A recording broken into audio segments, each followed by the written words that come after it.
Hey, welcome to the Weege Show from Anaheim 2. I know that they raced twice in the stadium in a very short amount of time, so you would think, what's the difference in the two rounds? It's like deja vu, it's like Groundhog Day, right? No, because I can tell you the atmosphere is way low-key compared to Anaheim 1. It's much deader in these pits today than it was 14 days ago. But it really shouldn't be. We had one of the most dramatic nights of racing we've had in quite some time. On my preview show, I said round 3 theory. Riders come in still believing that they're in title contention, that tonight and the season could be theirs. But they've also got the nerves out compared to Anaheim 1. They've got the bikes in a lot better spot compared to Anaheim 1. So the racing is generally better, and I don't feel like it disappointed. Starting with the absolutely wild, crazy 250 class. This poor team right here, Geico Honda, my goodness. They start 1-2 in the main. Chet Lawrence going for the win in just his third professional Supercross. He's only 16 years old.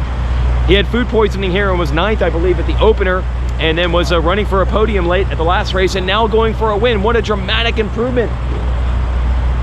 But before that, Dylan Ferrandis from the Star Racing Yamaha team over there was coming up on Craig for second and hit Craig hard, like really hard. He crashed himself. It crashed Craig out of the race completely. And then you know how this goes. First of all, any rough riding type incident is always controversial. And look, I gotta say, folks, when something like that happens, I think Ferrandis, the fans are okay with the guy. But I feel like when the French riders cross that line, the sword gets a little bit sharper than it is with other riders. I'm not saying that Ferrandis was in the clear or it was a clean move or anything like that, but the boos were so loud. I feel like a little bit intensified. It's kind of what happens when you have the Frenchman doing that. Every rider would have got booed. I just think he got booed even more. So Ferrandis over there, we saw him in the post-race press conference. He said he apologized. I don't know if he found Craig to apologize directly, but he wants to apologize because he said really he was rushing it in that corner. He started sliding out and he felt that he was actually crashing first. And that's what brought him into Craig's line. He didn't design it to be a block pass or a takeout. Now look, I know that the comments under this video are going to be absolutely on fire and you don't want to hear it either way. Whatever you believe is what you believe. That's what Ferrandis said. He rushed the pass, he washed out, he crashed. Steve Cox, the Dylan Ferrandis thing, I'm assuming most people are gonna be pissed. I thought it was fine. Yeah, most people though. You're as far from most people as I know. I honestly think Christian saw him there and probably should have shut off and cut under or something like that, but instead he raced for the thing and lost. Good job. Now the comments under this video are gonna be absolutely on fire. They're gonna be like, who's this guy? Steve Cox for Congress, everyone. That's a Cycle News reporter. So Ferrandis feels bad. And then as if that wasn't enough, Chet Lawrence jetting away out front, crashes, has one more bad lap after that, pulls it back together and looks like he might be able to hold Ferrandis off. Then Ferrandis gets to him on the last lap. The fans want to see this young sensation get the win, and they also want to see Ferrandis lose because they were pissed about the Craig pass attempt. And Ferrandis just gets by the kid in the last lap. Lawrence sent it into the whoops and crashes hard. He has a broken collarbone and a concussion. He led every single lap of his third professional US Supercross main event, except the last one, and he ends up having concussion and a broken collarbone. So just what a bummer for those guys. And we'll see how it goes next time out. I think Craig's gonna be okay, I hope, but Lawrence probably out for the rest of these West rounds until they take the break for East. What a heartbreaker. Now we go to the 450 class. This field is still deep, it's still capable, anything can happen. It's pretty cool. Yeah, Weege Show, gang. Guys like Weege Show, yeah. Here we go. So we have now 3 winners in 3 rounds. Justin Barsha wins round 1, really good at round 2. Off his game tonight. He never looked good, even in practice or in his heat race or in the main. It was struggle fest. And then this guy's team, Eli Tomac, struggle fest for him in Anaheim 1. They got it fixed.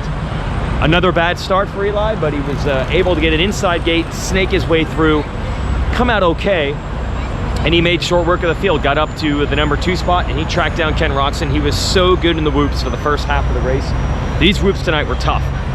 They started tough, and then they got tougher as they got more slick and more cupped out, and Eli was the best at them early, and then as he said, he had to go into management mode in the second half of the race because the track, the moisture came up, the track kept getting slicker and slicker.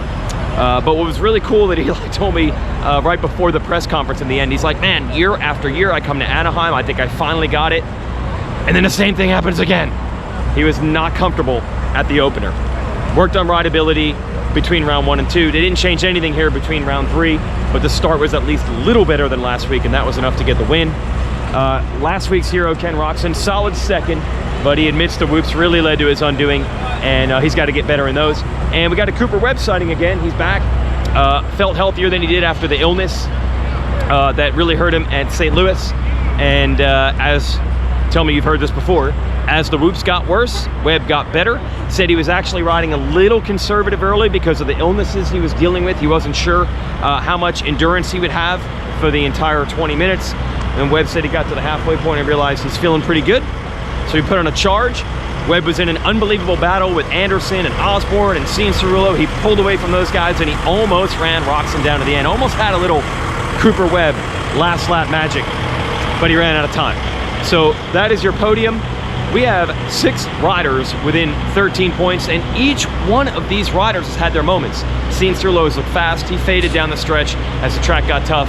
Osborne was bad at the beginning of the race and really good at the end.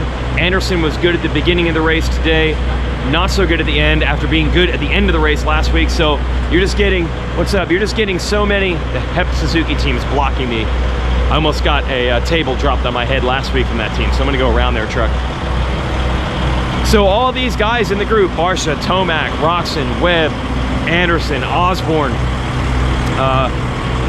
Cianciarulo, they've all had good and bad moments enough through these first 3 rounds where you really can't get a read on who's the fastest guy. Oh, by the way, Blake Baggett, I forgot he temporarily passed Ken Roczen at the beginning of the race for the lead. Yeah, gang. And then immediately went down. So that's just another guy who can go fast. My guy, Big E, what's up? Hey, what's up? It's the Weege. It's the Weege. I know it ended badly for Jet Lawrence, but a star was born. The fans love that kid. Yes, they do love that kid, but Yeah. there's a guy from France they're not excited. No, they're not right now. The YouTube comments are on fire as we speak. Yeah. You just And go it just came out of the AMA truck. Still happening. It's still happening. Still happening. All right. So if you might have enough film in there, you might go over there and check it out. That's what they love when we bring cameras in the AMA truck. They absolutely love that. What's up, Bogle Monster? All right, so I guess they're still reviewing film over there in the AMA rig. This could get interesting, even more interesting than the comments under this video. Of course, this is all brought to you by Gold Valves from Race Tech. You know the drill. Suspension will be plusher, better bottoming resistance, and more traction, and all made and engineered in the USA. There's the AMA rig. I don't know if they're still in there. Yeah, I see some Yamaha shirts. It's the shades of Thunder Valley, where they went on for about 8 hours trying to sort out Justin Cooper and Adam Cianciarulo. Now they're trying to sort out Ferrandis. By the time I post this video, you'll probably know what happens. But we do know this, early in the season, round 3, proves anything can happen. And that's what we like about Supercross. Glendale coming up, and that's a triple crown. Just what we need. More chaos.